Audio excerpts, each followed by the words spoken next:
Lamentações, no capítulo 3, do verso 31 ao 40. Mas, novamente, meus irmãos, nós não vamos fazer a leitura, porque é uma leitura longa. E como nós vamos expor todos os versículos, passando por cada um deles, então nós vamos lê-los no decorrer da exposição, tá bom? Vamos fazer desta forma. Então nós vamos primeiro orar ao Senhor. Senhor, nosso Deus, nosso Pai, nós agradecemos a oportunidade que nos concedes de expor a Tua Palavra mais uma vez. Obrigado, Senhor, porque nós podemos abrir a Tua Palavra e estudá-la livremente no nosso país. Senhor, mas eu, Senhor, que vou fazer essa exposição, tenho plena consciência das minhas limitações, Senhor, e o quanto eu preciso de Ti, o quanto eu preciso da Tua ajuda, da Tua bênção, Senhor, o quanto eu preciso. Ó Deus amado, meu Pai amado, o Teu Espírito Santo que habita em nós é quem pode iluminar as nossas mentes para compreender e aceitar a Tua Palavra como Palavra de Deus.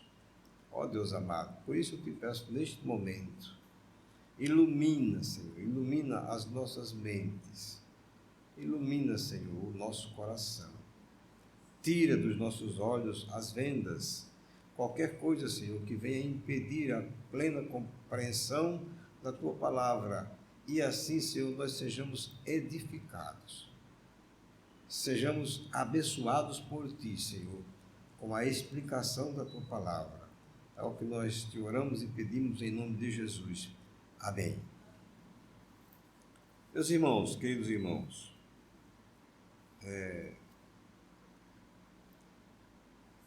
nós vamos começar do versículo 31, apesar de termos na semana passada feito a exposição até o 33, mas nós vamos começar do 31 e vamos até o versículo 40. O que nós vamos aprender nesta passagem bíblica, meus irmãos, são verdades bíblicas, verdades do Senhor sobre a aflição que se abate sobre nós, mas mais particularmente sobre a aflição que vem do Senhor.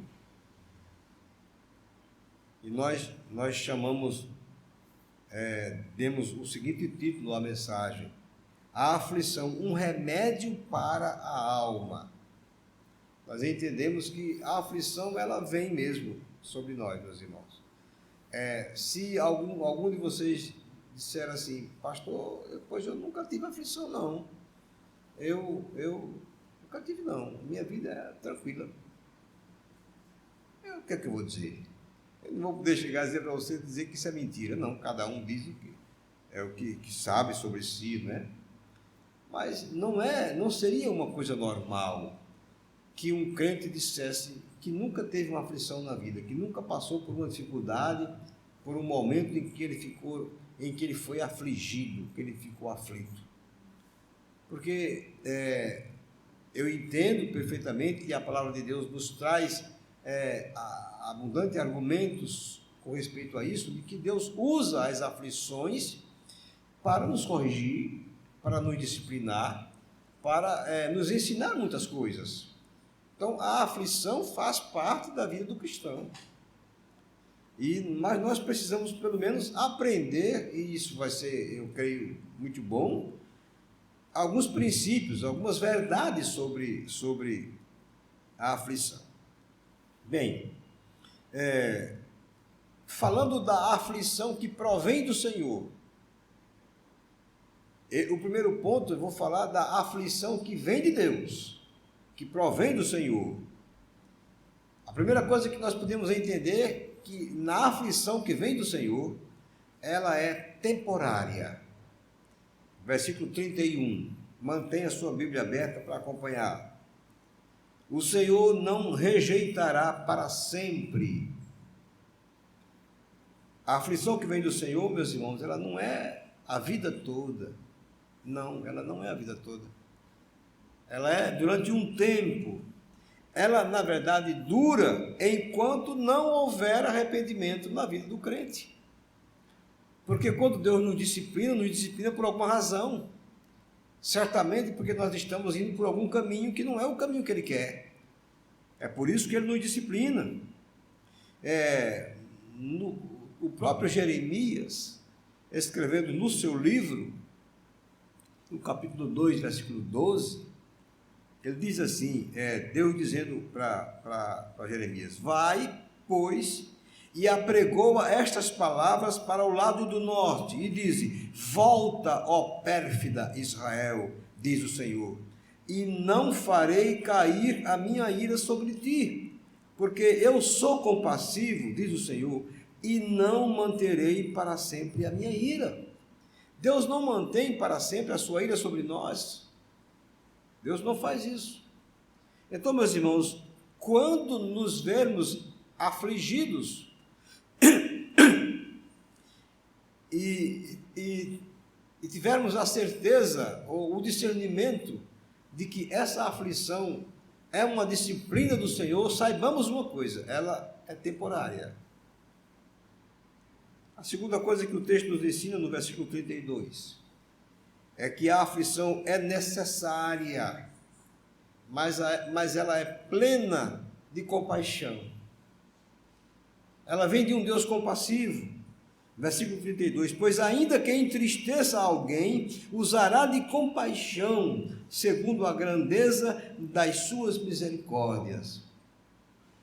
Mesmo que nós saibamos que ela é necessária, porque se Deus está nos afligindo é porque assim é necessário afligir, não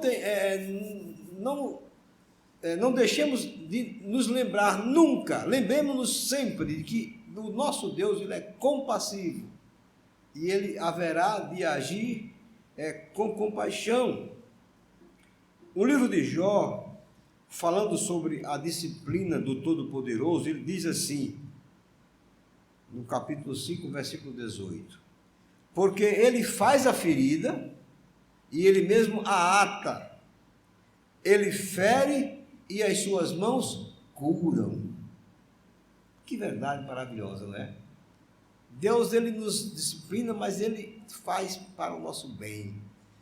E Jó diz que Ele faz a ferida, mas ele mesmo ata a ferida. Ele fere, mas as suas próprias mãos curam. Terceira coisa que podemos ver quando a aflição vem do Senhor é que ela não causa nenhum prazer a Deus. Deus não tem nenhum prazer com isso, meus irmãos. Deus não tem prazer em nos afligir. Versículo 33. Porque não aflige nem entristece de bom grado os filhos dos homens. Deus não tem nenhum prazer. É bom nos lembrarmos disso também. Veja o que é que Deus disse através do profeta Ezequiel, no capítulo 33, versículo 11, a primeira parte. Diz-lhes: tão certo como eu vivo, diz o Senhor Deus, não tenho prazer na morte do perverso, mas em que o perverso se converta do seu caminho e viva. Ora, meus irmãos, Deus não tem prazer nem na morte do perverso. Deus não tem prazer. Quanto mais em nos afligir, que somos seus filhos, o seu povo. Não há prazer em Deus disto aí, meus irmãos, nenhum prazer. Podem estar certos disso. A segunda verdade que nós aprendemos em toda a passagem é que a aflição injusta, Deus a vê e Deus não aprova. Meus irmãos, há aflições que vêm sobre os crentes e que elas são injustas, elas não vêm de Deus. Deus vê essas aflições e Deus não as aprova. Versículo 34. Pisar debaixo dos pés a todos os presos da terra, perverter o direito do homem perante o Altíssimo, subverter ao homem no seu pleito, não o veria o Senhor? O Senhor não estaria vendo? Está, sim, é isso que Jeremias está dizendo. Ele está dizendo que quando nós somos afligidos por pessoas cujas aflições são injustas, são colocadas sobre nós de forma injusta, Deus vê tudo isso, meus irmãos. Deus não está alheio a estas coisas, jamais. Deus é o reto juiz, meus irmãos. A aflição na vida do crente, a aflição é um ato da justiça de Deus. Quando Deus nos aflige, Ele está sendo um Deus justo. Nós lemos hoje aqui, meus irmãos, na leitura inicial, o Salmo 119, versículo 75, que diz assim: bem sei, ó Senhor. Aliás, nós não lemos esse não, nós lemos outro, desculpe. Nós lemos até o 72, não foi?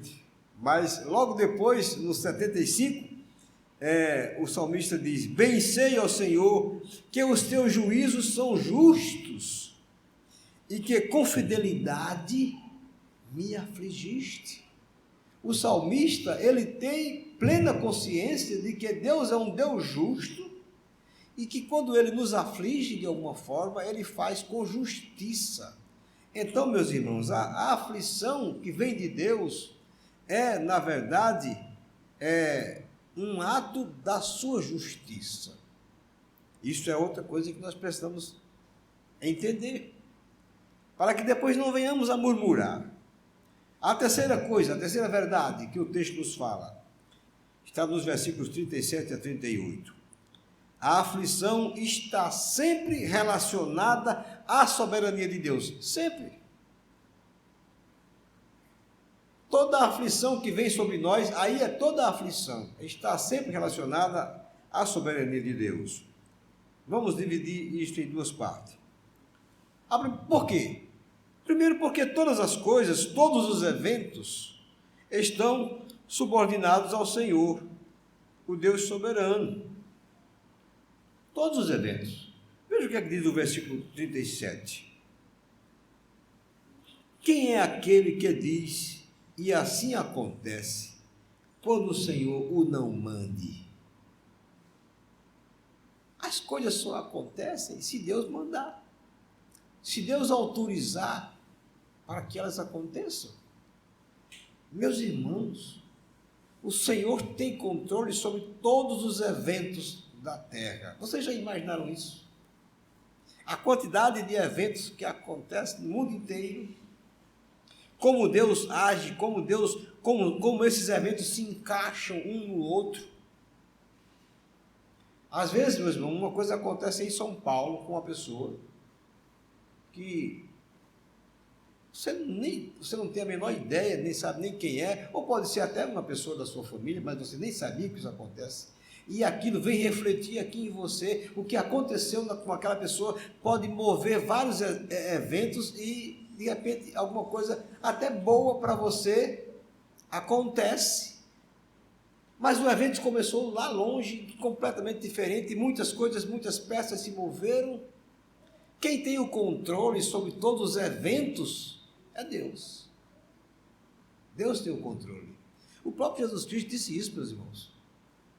Mateus capítulo 10, versículo 29, Jesus diz assim: não se vendem 2 pardais por um asse, e nenhum deles cairá em terra sem o consentimento do vosso Pai.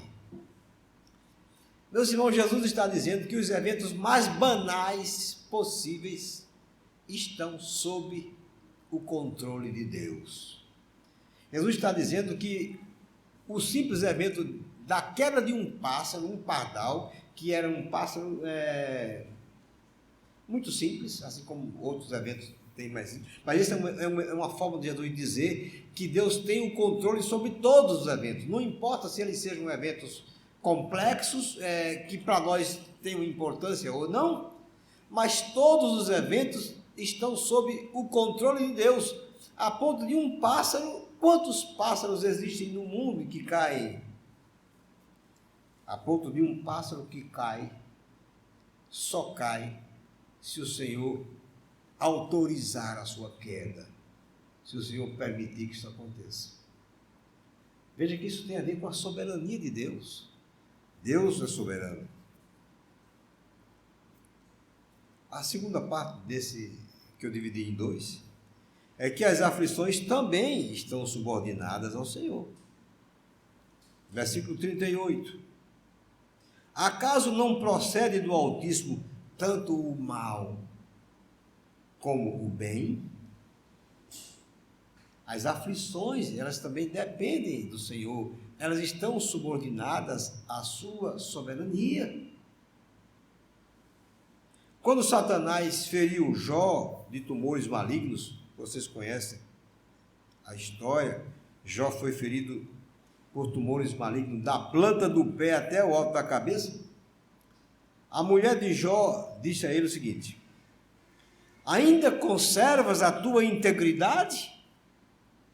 Amaldiçoa a Deus e morre. Esse foi o conselho que a mulher de Jó deu a ele. A resposta de Jó é que é interessante. Está lá no capítulo 2 de Jó, no versículo 7 ao 10, aconteceu isso aqui. Jó diz a ela: mas ele lhe respondeu: falas como qualquer doida. Temos recebido o bem de Deus e não receberíamos também o mal? Em tudo isto não pecou Jó com os seus lábios.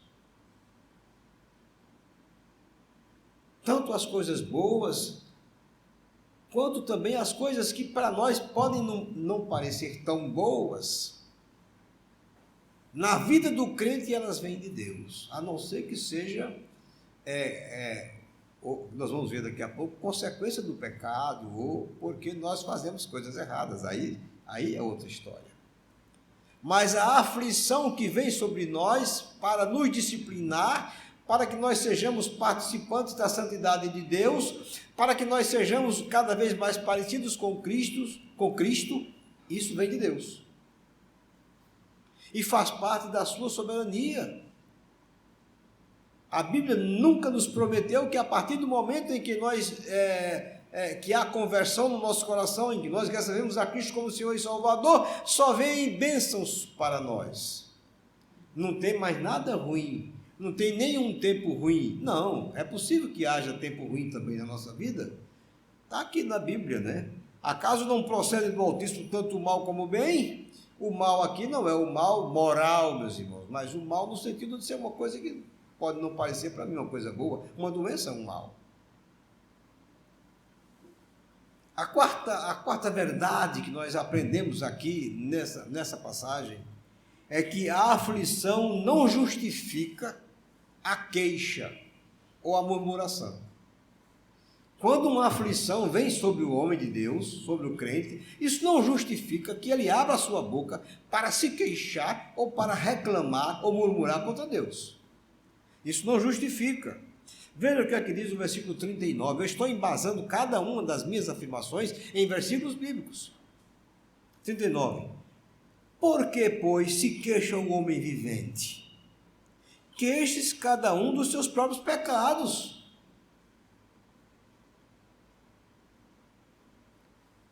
Por que nós vamos nos queixar diante de Deus? Dificilmente nós vamos nos queixar dos nossos próprios pecados, né, meus irmãos? Essa é a pergunta. Por que nós não podemos murmurar diante de Deus? Por quê? Porque quando a aflição se abate sobre o crente, ele não pode reclamar de Deus. Ele não pode murmurar. Por quê?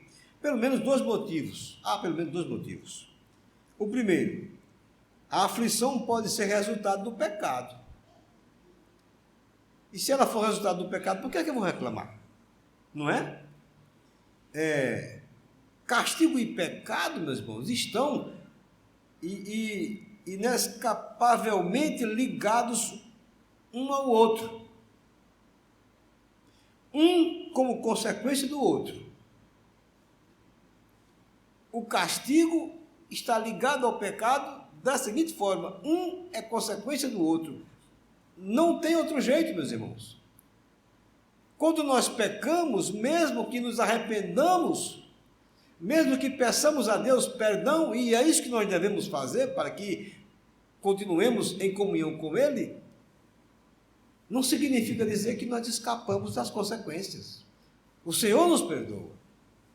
Na hora em que nós pecamos e arrependidos chegamos diante dele, Ele nos perdoa. Não há intervalo de tempo. Deus não vai dizer assim, espere um pouquinho, eu vou pensar. Não, se há arrependimento no nosso coração, no momento em que nós chegamos a Deus dizendo, Senhor, me perdoa pelo que eu fiz, e Deus conhece o meu coração e sabe se eu estou arrependido ou não, então imediatamente Deus me concede o seu perdão. Mas eu não escapo das consequências do pecado, meus irmãos. Não escapo. No texto em que nós estudamos, a aflição ela veio sobre o povo de Deus como resultado do pecado de Judá. Foi porque Judá pecou, por isso que Deus afligiu o povo daquela forma. Neste caso, não há lugar para queixa ou murmuração. A queixa ou murmurar contra Deus, em última análise, é pôr em questão, é questionar a vontade soberana de Deus, colocando sobre Deus algum tipo de culpa, né? Ó, Senhor, num certo sentido, é como se nós estivéssemos culpando a Deus por aquela aflição que recebemos. Então vejam, nós não podemos murmurar contra Deus, e o primeiro motivo é porque pode ser que a aflição seja resultado de pecado. Se for, é consequência natural. E o segundo motivo? A aflição pode ser a manifestação da amorosa disciplina do Senhor. Se for assim, também eu não devo murmurar, eu devo aceitá-la. A aflição na vida do crente, ela tem ação terapêutica, meus irmãos. Entendamos isto de uma vez por todas. O crente não pode ser triste ou taciturno, sorumbático, né? Para baixo, porque ele está passando por algum problema, por alguma dificuldade, por alguma aflição. De jeito nenhum.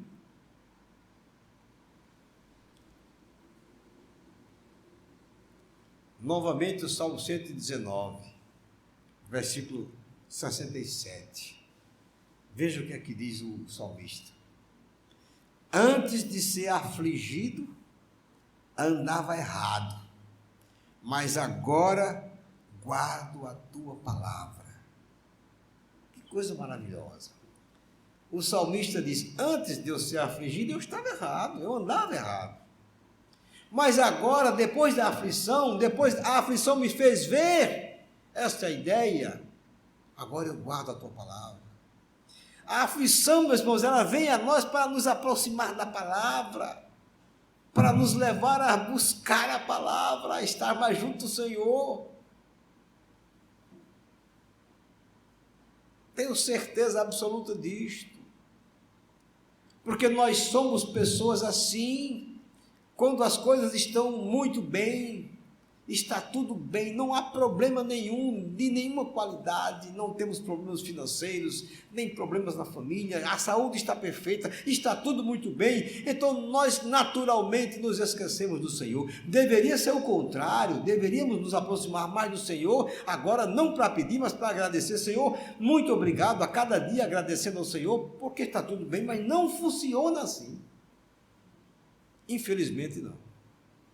Isso não faz parte do ser humano. O ser humano, ele facilmente ele esquece quando as coisas estão bem. Então, o que é que acontece? Deus vem e às vezes tem que apertar um pouco. A aflição pode ser, meus irmãos, a manifestação da amorosa disciplina do Senhor. Pode ser, e eu creio nisto. A quinta coisa, a quinta verdade, ou princípio, sobre a aflição que o texto nos fala, a quinta e última, é que a aflição ela deve realizar o bem maior de trazer o povo de Deus de volta para Ele. Esse é o propósito da aflição. É realizar esse bem maior, de trazer o povo de Deus para junto dele. Quando Deus nos aflige, é porque Ele nos quer junto dEle. É porque Ele nos está, de alguma forma, mostrando que eu estou fugindo, eu estou saindo dos seus caminhos, eu estou me esquecendo do Senhor, eu estou esquecendo de estar mais próximo dEle, porque as coisas da vida, quando as coisas estão todas bem, elas nos fazem esquecer do Senhor, meus irmãos, infelizmente. Veja o que é que diz no versículo 40. Esquadrinhemos os nossos caminhos, provemo-los e voltemos para o Senhor. É isto que o Senhor está dizendo para fazer. Olhe, esquadrinhe o seu caminho. Ele vai mostrar aqui pelo menos 3 verbos, né? Antes de murmurar, de reclamar, de nos justificar, ou de colocar a culpa em alguém, ou de arranjar um bode expiatório, há um caminho de volta. Quando a aflição se abate sobre nós, há um caminho de volta, e esse é o caminho que o Senhor quer de nós. E Ele nos dá 3 ações aqui, em 3 verbos bem claros. O primeiro, esquadrinhar os caminhos. Meus irmãos, o que é esquadrinhar? Provavelmente essa palavra vem da palavra esquadro, né? Que tem a ver com medida. Esquadrinhar é examinar minuciosamente, é perscrutar os caminhos. E o que é perscrutar os caminhos? Examinar os caminhos tem a ver com o nosso comportamento, tem a ver com o nosso caráter moral, meus irmãos. Como é que nós estamos nos comportando diante do Senhor e diante dos homens? Como? Com as nossas palavras, com as nossas ações, como nós estamos nos comportando? Esquadrinhemos, chequemos, para ver como nós estamos, como é que é o nosso caráter moral, meus irmãos. Não é os caminhos por onde eu ando, mas no sentido do comportamento, do meu caráter. Meus irmãos, crescer em Cristo é fazer com que o caráter de Cristo seja forjado em nós. Isto é que é crescer em Cristo. Não tem nada a ver com misticismo, meus irmãos. Nada a ver. Mas tem a ver com o meu caráter mesmo. Eu pareço com Jesus. Os meus pensamentos são pensamentos sãos, são pensamentos que eu não me envergonho deles, são pensamentos assim, porque na mente de Jesus jamais passou um pensamento pecaminoso. As minhas palavras, elas são palavras que eu posso falar em qualquer lugar, diante de qualquer pessoa, sem nenhum problema, que não envergonham a mim, nem a minha família, e muito menos ao Senhor. E as minhas ações? Elas são ações que podem ser colocadas diante de Deus à luz para que todos vejam, e que os homens, vendo as nossas ações, vão engrandecer o Senhor. Esquadrinhemos os nossos caminhos. A aflição, ela deve nos levar a isto, a nos fazer refletir, a nos fazer pensar, a que possamos olhar para dentro de nós num exame introspectivo.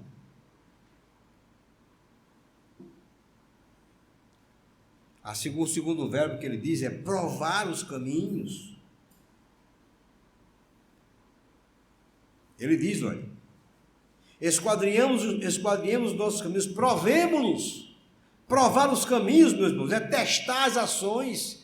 Eu preciso testar se essas ações que eu faço, elas são de fato de acordo com a vontade de Deus. eu só posso fazer isso à luz da palavra de Deus. A única forma que eu tenho de testar, de provar os meus caminhos, o meu comportamento, o meu caráter, é à luz da palavra de Deus. É a única forma.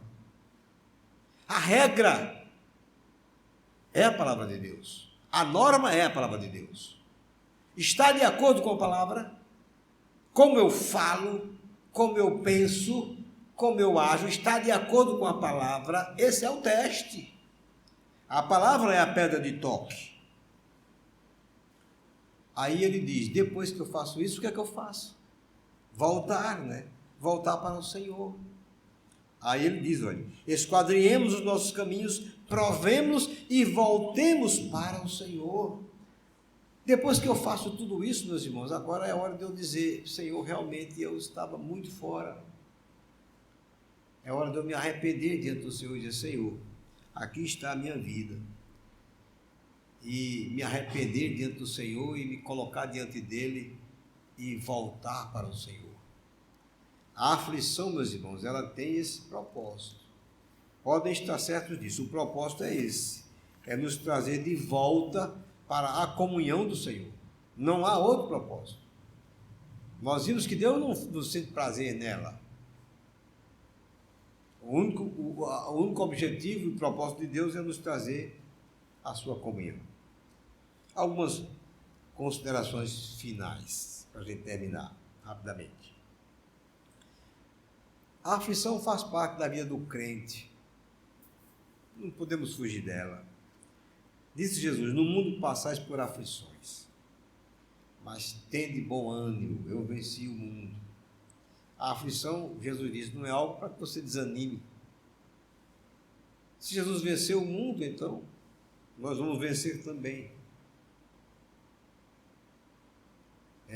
Só recapitulando, como nós podemos, meus irmãos, enfrentar as aflições de uma forma proativa?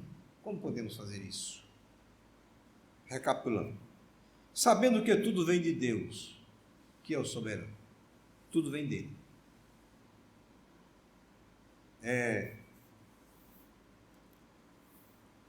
Os homens podem ser os instrumentos, o veículo para que a aflição chegue até nós, mas primariamente ela vem de Deus.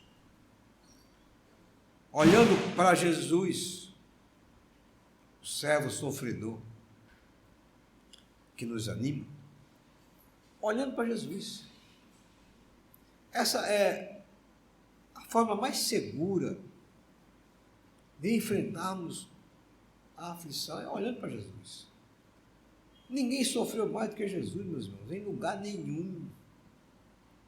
E o pior de tudo é que a aflição sobre ele foi completamente injusta. Ele não sofreu por causa de algum problema dele, mas por nós, pelo nosso pecado, pelo nosso erro. Olha, leiam, procurem ler os evangelhos, procurem ler.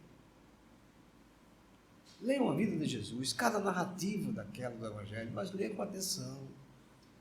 Leia com ponderação, leia com meditação, veja como o que Jesus passou, as coisas que Jesus passou, o que Jesus sofreu, sendo Deus, e sofreu as coisas que ele sofreu. Olhemos para Jesus, meus irmãos. Jesus é o nosso modelo, é o nosso espelho. Se nós queremos ter vitória em qualquer situação, nós temos que olhar para Jesus. Não há outro caminho. E o terceiro, como nós falamos aqui, é esquadrinhando e provando os nossos caminhos, né?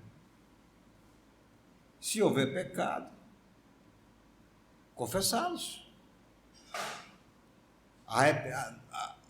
Arrependemos dos pecados e confessá-los. Tem outro caminho, isso é muito simples. Cada um de nós, meu irmão, sabe exatamente o que faz, o que fez e o que faz. Cada um de nós sabe. Então é o momento de nós abrirmos o nosso coração com o Senhor. Se não houver pecado, aceitar a disciplina do Senhor com alegria, pois ela vem do Senhor. E ela vem do Senhor para a nossa santificação.